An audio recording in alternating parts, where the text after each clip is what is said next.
Hi, my name's Rob. I'm about to make a pesto pizza.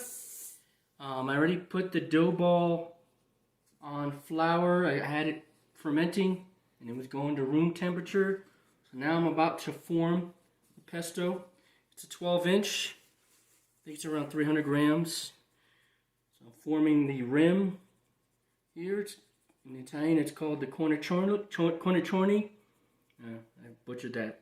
Now I'm just pressuring the air pockets on each edge here. It takes a lot of practice to form these, but you want to go nice and soft, not hard. You're not pounding these. I'm coating it with semolina flour, not salmonella. That'd be bad. So yeah, I'm just putting pressure on each side, going low. I'm forming the boundary of the rim, the cornicione, and just spreading it out. It's about 12 inches. It just takes some finesse in here. You should have seen me when I first did this, right, Christina? In March, when the COVID started. It was a work in practice. Okay, I'm raising this up like a boxer, left and right side. On the edges, you put your knuckles on the edges, and then you just do clockwise, counterclockwise, depends on when you're looking at the flour, making sure it's not too thin, because then you could create a hole. But definitely don't put your knuckles in the middle. Always put it around the boundaries of the rim. Just stretching this. And let's see how big it is. It is about 10 inches, so I want to spread it more. Spread it more.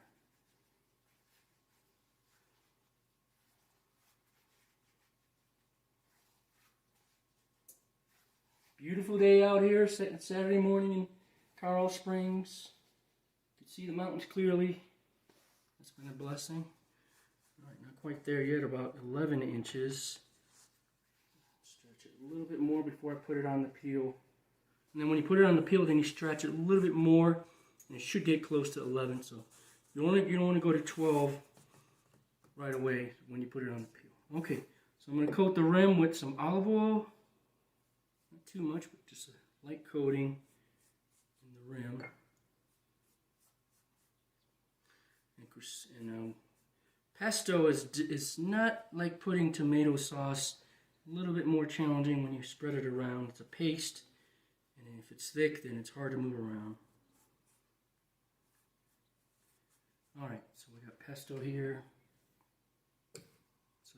So with the oven here, what I do is I just put a tomato sauce or pesto sauce first for just a couple minutes, and then I take it out and I put the cheese on it. So that way, for 4 more minutes, I use a steel baking stone. I don't put the cheese on it in the beginning because you could burn the cheese.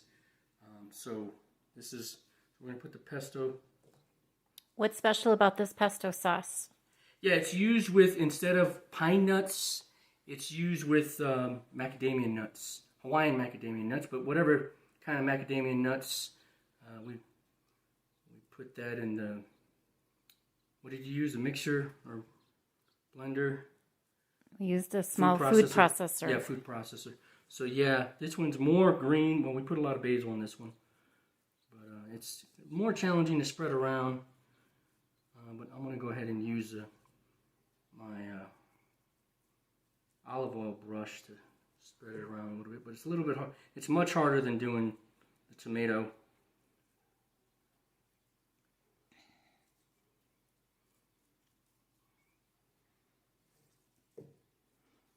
And it has mac nuts and basil leaf. Basil, lemon juice. Grated Parmesan cheese, yes. And Pecorino Romano, yes. Cheese. Well, yep. And some fresh garlic. Fresh garlic cloves. And olive oil and some pepper. That's the key. Use fresh ingredients, and that's where you're headed in the right direction. Let me spread it around with oil because it's not moving around. You're using olive oil. Yeah. olive oil. Yeah. We use olive oil, coconut oil, avocado oil. Those are the healthiest ones. They don't have trans fats on them. Yeah, this one's a little thicker. Last week it was easier to do, but we learn. Always learning every day. Every dough ball is different. It has live yeast. It's alive. It's alive!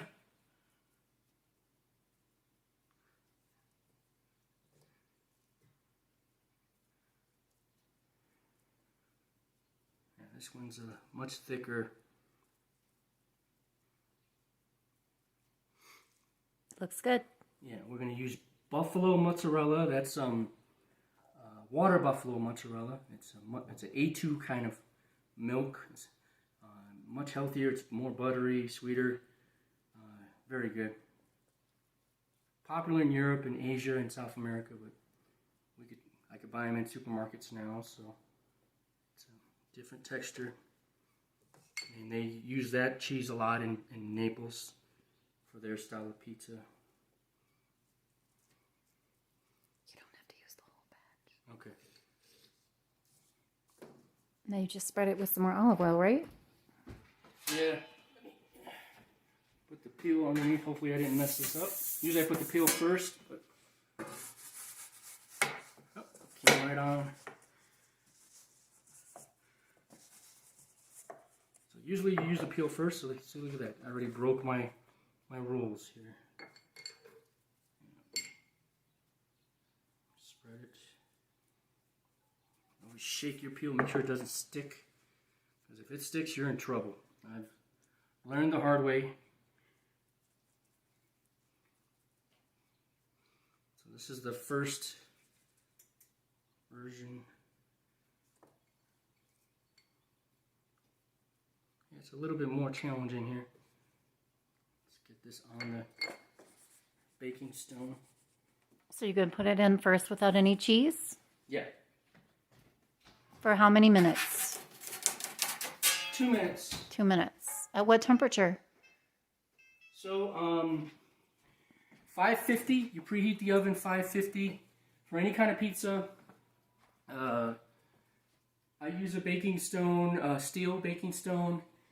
You can use ceramic. Steel baking stones transfer more heat and they absorb more heat.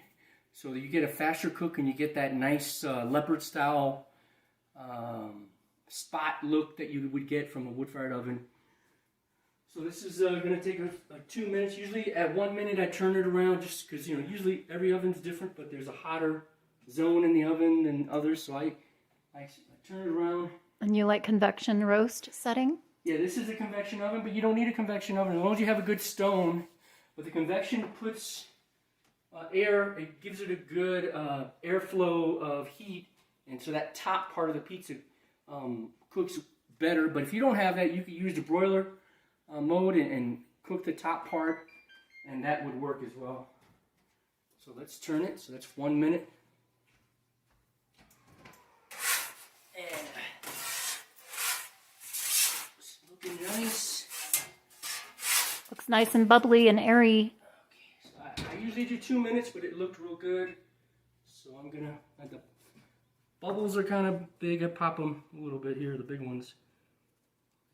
But that's showing that the dough is really, really soft and airy, which is a great sign. Put another layer of olive oil there. Okay, now we're ready for some cheese.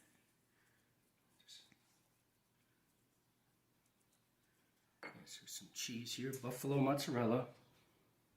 Getting some of that. Usually they're stored in wet containers.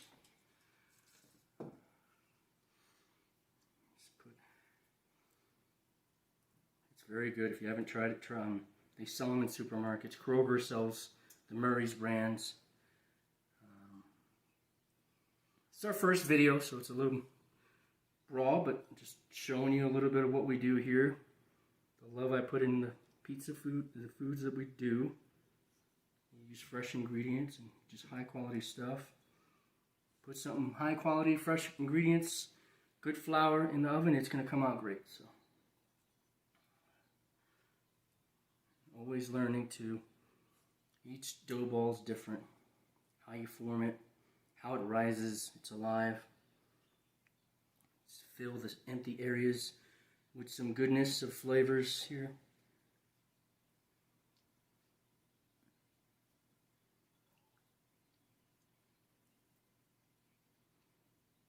It might taste like pita bread a little bit. This should be light and airy because I fermented it for almost 24 hours. It's a sourdough kind of crust. I use the sourdough starter. It's called also known as mother yeast or natural leaven. Okay, so what's next? I'm going to use Pecorino Romano. I'm going to freshly grate it on here.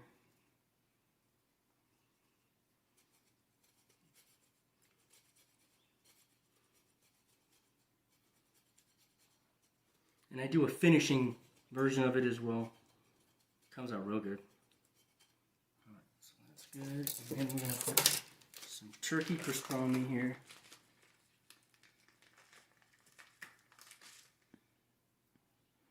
This is a good recipe for people who don't like the rich taste of tomato sauce or pepperoni or sausage on their pizza.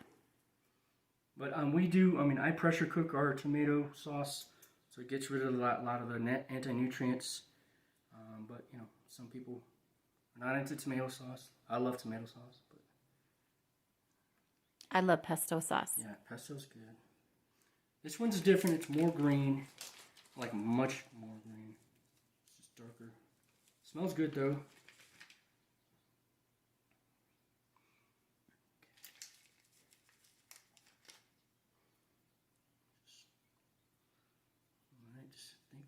Is that good enough? Yeah. Okay. Put another small, just over the meat, so some more little olive oil over the meat here. Give it some nice roast texture. And then anything else I'm missing? I think that's it. Other than what you said you were going to finish off with the more of the. That's when I pick it up for the last. So I'm going to put it back in. Okay. For if you want to take a glance of the stone that I put it on. Or you want to get closer? Okay, so it's in convection mode. This is a steel stone, so I'm putting it on here. I'll put it in for 4 minutes. But at 2 minutes, I'm going to check it and rotate it around. So I'll pay attention to it. So I'll be back soon. 1 minute left. I turned it already for a couple of minutes. You're going to come closer and see how it looks. Checking, making sure it's done well, but not too charred. But it has a nice texture there. Looking good, got that leopardy spot look. Turn it over. It's almost there. I think it's almost done. Then what's up here? Supersada? So that's sopressata. It's like a mixture of New York style with Naples style. It has buffalo mozzarella with low moisture whole milk mozzarella, which is typical for New York style. It's very good, very light and airy, and it has that leopardy look. Style look. I made that earlier. We're making more to bring the family up north in Denver area. And it's got arugula on it. Arugula is the finishing topping, and this one's ready to go out.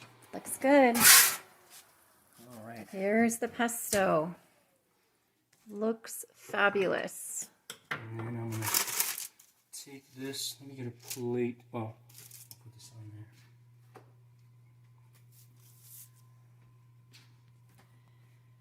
Have this ready, but that's our first video.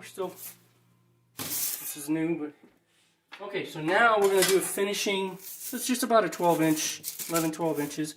Looks beautiful. You see the leopard spotting there. Usually you see that look in wood-fired ovens, so the steel baking stone gives that effect. And it absorbs heat real well and transfers heat real well. But you typically have to preheat it for about 45 minutes to an hour, and you have to oil. You have to oil it up when you first. Every time after you have to use like an earth stone to smooth out. Every time you use it a day later, you gotta clean it up. But let's put the finishing ingredient on it. Which is? I'm gonna switch it up. I did Pecorino Romano earlier. So I'm going to finish it with Romano Okay. grated. Just blend different cheeses of yumminess. It'll be very good. Anything else you want on it? Since this is for my wife Christina, this is her pizza that she loves. Anything else? Maybe just a little drizzle of lemon balsamic vinegar. On this? Yeah, just a teeny You little don't bit. want arugula? Just a teeny little bit of lemon balsamic vinaigrette. Okay. There we go. It All looks right, amazing. so I'm going to cut it up and see how it looks. And you hear that crunch, that's a very good sign. Mm-hmm. Yeah, hopefully it's light and airy. Yeah, it's looking beautiful. Small pieces here.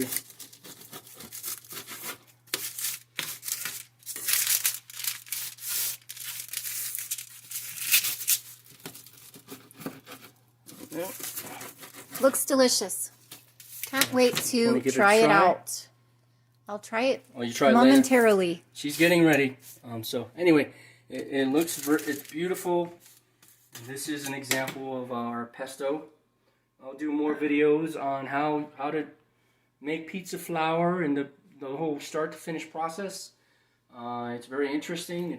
We've been doing it since March when the COVID-19 pandemic started. So I've gotten better every month and learned a lot, watched all kinds of videos, read a lot of books about artisan pizza making, artisan flour baking. Anyway, this is it for now. Have a good day.